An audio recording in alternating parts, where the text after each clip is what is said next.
folks.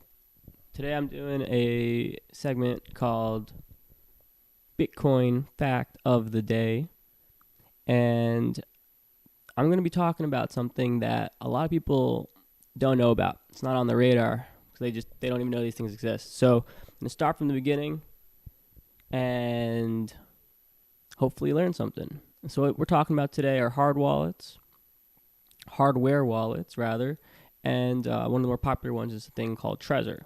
And so Trezor released some interesting news that in addition to being able to store Bitcoin private keys on the Trezor hardware wallet, you will also be able to store Dash and ZCash, which are two different separate alternative cryptocurrencies.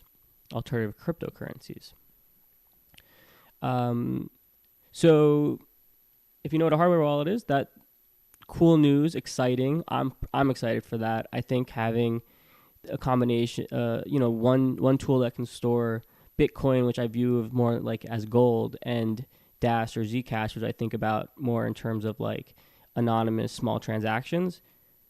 Having it on one device, that's pretty great. So I'm pretty pumped about that, and I could potentially lead to further adoption of these two cryptocurrencies as compared to other cryptocurrencies. So for instance, like Dash and Monero are two that seem to have been in a fight for like the premier anonymous cryptocurrency. And now Zcash is in the mix also. So it seems like having Dash and Zcash but not Monero might negatively impact them until they get added as well. I had read something about the reason that Dash and Zcash were selected had to do more with the similarity in code with Bitcoin that allowed it, and I guess Monero is different enough that it would require additional work if it's feasible at all. I didn't read that far into it. So anyway, that might have been like 30, 45 seconds of rambling. If you don't know what the hardware wallets are for that, I apologize. So let's get into what is a hardware wallet. Well, that's what Trezor looks like.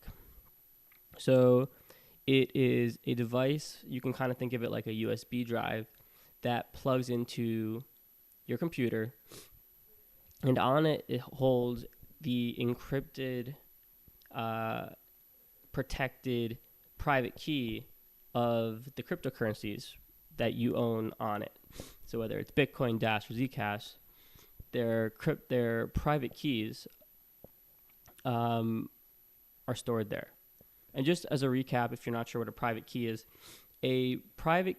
is one part of the equation for showing that you own Bitcoin or any cryptocurrency. So you need to have access to a public address, you need to have access to private keys, and sometimes you need access to a password.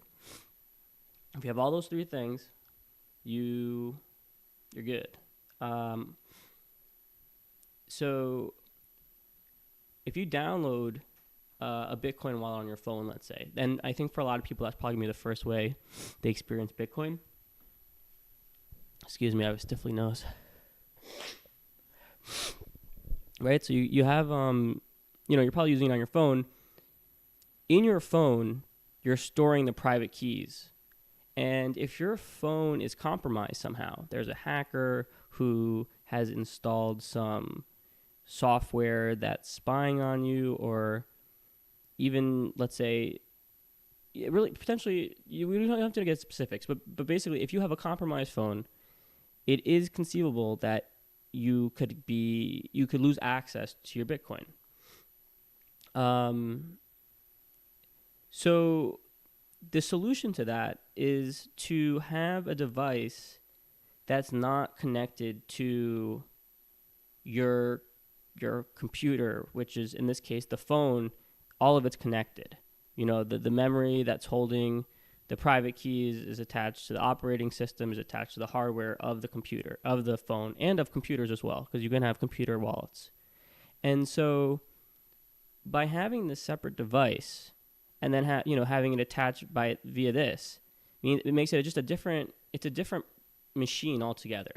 It works together with your computer and a wallet held on the computer to allow you to to access and spend your cryptocurrency. So that still might not be clear. But the main point of what I just said was that on here, on this device, is where the private keys are held. So, if you're looking to research more about that, look up what private keys are and all that. And so how you use it might kind of clarify, what it is. So you plug this into the computer, and you have a code that is displayed on the Trezor face, on the face of the Trezor screen, of like a pattern of numbers. And the software you're using, whether it's on your phone, let's say this is attached to a phone or this is attached to a computer, the wallet is going to ask, it's going to say, we need to connect to this. We need to know that this connection is what you want. So show us this passcode. So you're going to have memorized the passcode. It's going to be some number, a 4-digit number. Actually, I think up to 6 digits. Yeah, I think is it 4 to 6 or 0 to 6? I don't know. I'm not really exactly sure. But there's some like number. So let's say the number is 1, 2, 3, 4, right? And on the face of this, it's going to say there's going to be 9 boxes, and it's going to show all the numbers 1, 2, 3, 4, 5, 6, 7, 8, and 9. But it's not going to be in any predictable order. So it's going to get mixed up every time. And because it's not connected to the internet at all, and all the communication happening back and forth is encrypted, the only way for you to know and access the code is to know, okay, so your code is 1, 2, 3, 4. If you need to press 1, right? Then you have to find where the 1 is in the associated cell. Oh man, I really feel like I didn't explain that well. So I'm going to take a picture of what I'm talking about and show you. But the point is like it's similar to two-factor authentication in a way, because it's like a separate device you're pulling in and validating that you have possession of it, or like an RSA key is a similar thing. So like when I used to be a consultant, we had RSA keys, and you had to like enter the digit of that the machine was presenting, and there was like a key exchange, but from like a more similar but different. And so I found that interesting. So I don't know. I really hope I made sense. They're kind of complex things to understand. So like, why would you want a hardware wallet? It just makes it more secure to store your cryptocurrency. And so they're actually pretty expensive. I think they're around $100. Some of them I think might be cheaper. And the only reason you would want them, obviously, is if you're storing more than $100 worth of cryptocurrency, and probably like a lot more. Otherwise, it wouldn't make sense. But it's something that takes out, like you should not taking like stepping out of Bitcoin fact of the day. Like you should assume that your computer is compromised to some extent, and your phone's compromised to some extent. To what extent? And change your behavior accordingly. Like you shouldn't type or do anything that you wouldn't like be comfortable having somewhat public. So when you apply that to your money, you can be fairly confident majority of the time that you can access your Bitcoin wallet stored on your phone or computer like no problem. But if it's a big enough amount and people become motivated enough, it's not inconceivable that you can lose control of your funds. And that'd be like a worst case scenario, that'd be getting robbed, be getting hacked. And it's something that people are concerned about, like irrationally so that this one concern of me like presenting this information in the way I am is that it needs context. Like there aren't people who are getting hacked left and right with Bitcoin because it's not easy to do, and you need to. And the people that do get hacked are like low hanging fruits, like they're doing something explicitly stupid, and like to the point where they're not following the most type of type of like security that you would do normally, just on maybe just your normal computer.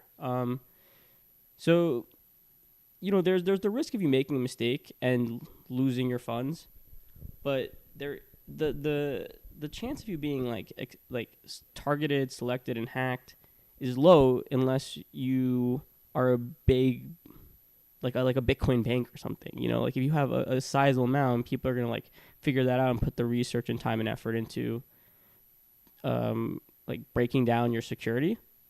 That's when it would happen. So, do I think people need to have hardware wallets necessarily? No, especially not if you're just starting off in the Bitcoin world. But like knowing that they exist, I think, is important because, there's that question. Like if imagine there's this future scenario where your majority of the wealth that you've created your entire life is like in a computer file. Like you want to know that 100% that as long as no one's stolen the device from you and knows your password and on all these things that you've used to protect it,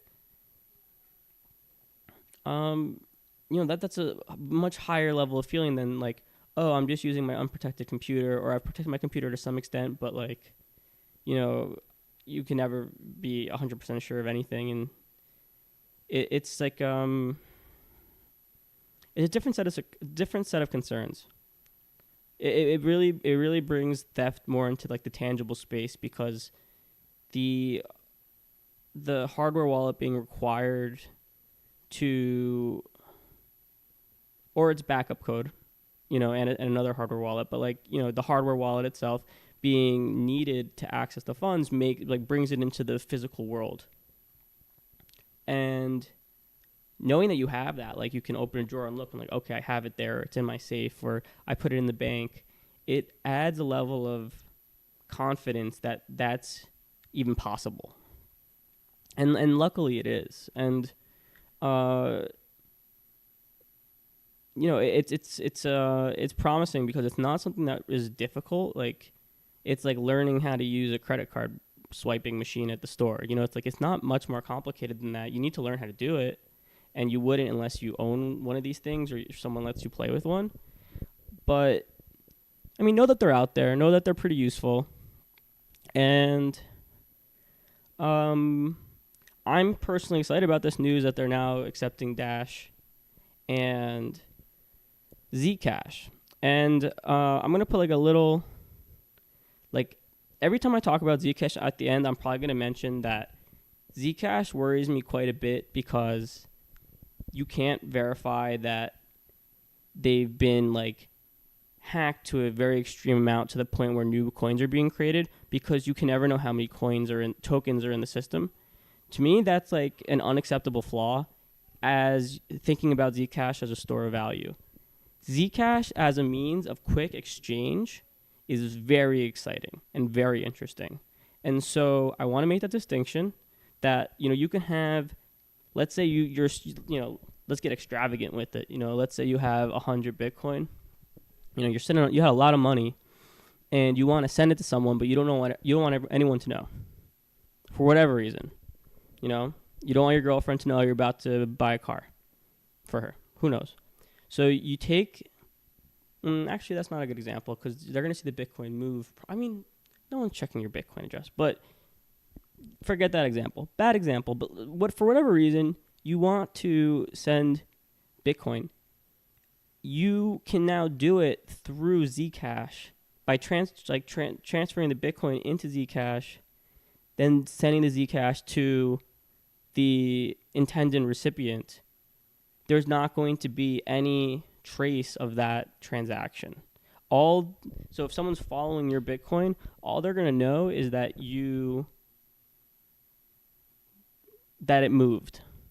And in the exchange, they're going to see the exchange from you, which they may or may not know you in the ledger, but they're going to see it move in the exchange for when you accept a Zcash, but that transaction is going to someone you're not interacting with anymore. Like they're the person service thing that transferred it for Zcash, and now your actual recipient of the currency of the Bitcoin of the trade, the 100 Bitcoins, they can then get that Zcash, valued to the extent of 100 Bitcoin or whatever the exchange rate loss is between the currencies, or if even if there's one, and